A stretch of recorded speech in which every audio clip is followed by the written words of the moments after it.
여기에 유럽 5대 리그 출전 시간 800분 이상 선수들 중 키패스 순위에 이강인 선수가 오르며 화제입니다.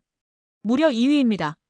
출전 시간 800분 이상 선수들 중 90분 당 키패스 개수 환산 시 이강인 선수가 3.6개로 2위에 랭크되었습니다. 1위는 알렉스 베나 선수로 3.8개이며 3위는 근소한 차이로 3.5개로 하피냐 선수가 랭크되어 있습니다. 파리 생제르맹 동료 하키미 선수는 2.9개로 8위에 랭크되어 있습니다.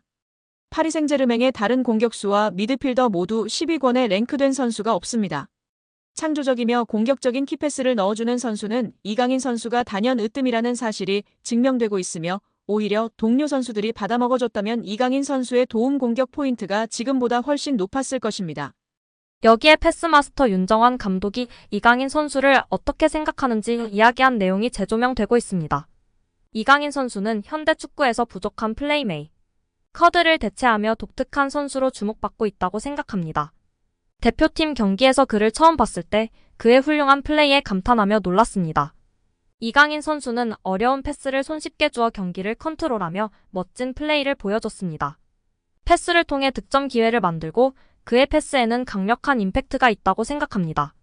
현대 축구에서는 생각하고 일단 보고 판단하는 시간이 축구에서 매우 길어지면 경기에서의 기회를 놓칠 수 있기 때문에 기술 향상을 위해 많은 노력과 경험이 필요합니다.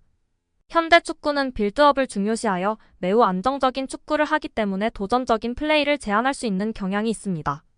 하지만 패스를 통해 공간을 활용하면 공격 기회를 창출할 수 있고 그런 패스를 잘하도록 훈련하는 것이 중요한데요. 이러한 부분들을 이강인 선수는 완전히 마스터하고 있고 다른 선수들보다 월등하기 때문에 돋보이는 것 같습니다. 패스는 공간에 넣어줄지 발밑에 줄지 계산하여 판단하는데 뛰는 선수에게 발밑에 패스하는 것이 어렵고 복잡합니다. 파악과 계산을 통해 개개인의 선수 특성에 맞게 패스를 해야 하는 것이 훌륭한 패스라고 생각합니다. 패스를 넣는 선수는 상대 수비 위치 파악과 패스 가능성을 고려해서 해야 하기 때문에 상당히 퀄리티 기술적인 선수라고 봐야 해요. 이러한 패스를 하는 이강인 선수는 정말 대단한 선수로 존중해야 합니다. 특히 압박이 강력한 상황에서도 자신의 플레이와 압박에 능숙하게 대처하는 뛰어난 실력을 보여주었는데 정말 놀라웠습니다. 압도적이었습니다. 앞으로는 이강인 선수를 중심으로 한국 대표팀이 재편될 가능성이 많을 것 같습니다. 이강인 선수가 어린 시절에도 훌륭했지만 최근 몇 년 사이 폭풍적으로 성장한 것으로 피나는 노력을 했기 때문이라고 생각합니다. 어릴 때부터 독특한 재능을 갖고 있었지만 지금의 실력은 노력 덕분에 달성한 거라 생각되어집니다. 피지컬적으로도 성숙해져서 속도, 수비, 피지컬 등에서 큰 발전을 이루었습니다. 체력 향상을 위해 웨이트 트레이닝도 하며 몸에 힘이 붙어 가속력과 스피드가 향상되었습니다. 이제 스피드뿐만 아니라 힘과 게임 감각도 향상되어 뛸 수 있는 힘이 생겼습니다. 하지만 가장 중요한 것은 지속적으로 경기를 뛰면서 경기 감각과 실전 경험을 통한 기술적, 정신적, 경험적 성숙이 필요합니다. 등의 발언을 하며 이강인 선수에 대한 자신의 생각과 평가를 전했는데요. 이에 많은 팬들이 공감하며 지지를 보내고 있는 상황입니다.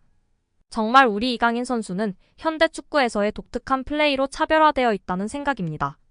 그의 패스 타이밍과 패스 궤적, 선택 등이 정말 번뜩이고 뛰어나다고 느끼고 있습니다. 최용수 감독은 이강인에 대해 걸출한 대단한 물건이라고 했습니다. 현역 시절과 비교했을 때 비슷한 선수를 찾아달라는 질문에 최 감독은 내 시절에는 그러한 선수가 없었다. 굳이 찾자면 고종수, 윤정환, 일본의 나카무라 슌스케를 들 수 있다며 안정감 있게 경기 운영을 하는 면이 닮았다고 밝히며 화제가 되기도 했습니다. 윤정환 감독은 이강인에 대해 제대로 경기를 본 것은 국가대표팀 경기가 처음이었다. 엄청난 퍼포먼스였다. 경기장 모든 선수를 통틀어 이강인밖에 보이질 않았다. 고 발언했습니다. 이전의 패스마스터로서 이강인의 패스에 대한 평가 질문에는 현역의 나보다 나은 것 같다. 패스는 노력이 아닌 감각과 재능이다라고 발언하기도 했습니다. 여기에 이강인의 활약에 고무된 김도훈 감독은 공개적인 자리에서 특급 칭찬을 날리며 화제가 되고 있습니다. 지난 9일 김 감독은 국내 매체와의 인터뷰에서 이강인의 이름을 직접 언급했습니다. 김 감독은 이강인은 솔직히 계속 칭찬을 해줘야 하는 선수라며 축구 선수로는 최고의 테크니션이라고 생각한다라고 말했습니다. 이어 오른발, 왼발 가리지 않고 모든 플레이가 탁월하다라며 메시가 뛰는 모습을 보는 것만으로도 영광이라고 느낀 적이 있는데 이강인 그리고 손흥민 역시 동시대에 볼 수 있다는 게 자랑스럽다라고 덧붙였습니다.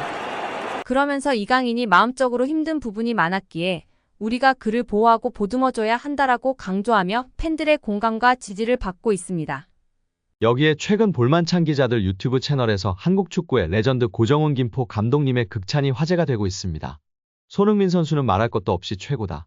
프리미어리그에서 그렇게 활약하고 득점왕을 한다는 것은 정말 믿을 수 없는 일이다. 그리고 요즘 눈에 띄는 선수가 이강인이다. 작년까지만 해도 저 피지컬로 과연 유럽에서 살아남을 수 있을까라는 생각이 강했던 선수였다. 올해 그의 퍼포먼스를 보면서 완전히 생각이 바뀌었다. 정말 최고다. 기술이 최고인 것은 물론 눈빛이 다르다. 악발이 근성이 있다. 기질이, 승부욕이 장난이 아니다.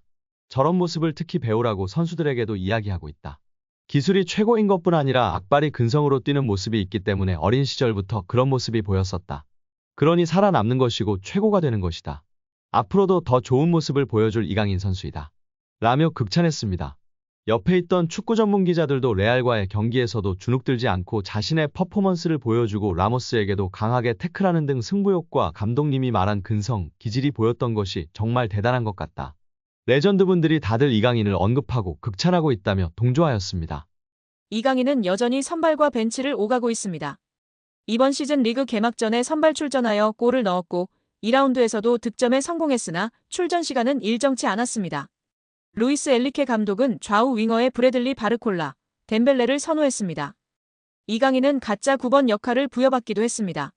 출전 시간이 부족하고 연속해서 선발로 출전하는 횟수가 적은데도 불구하고 이강인은 좋은 모습을 이어오고 있습니다.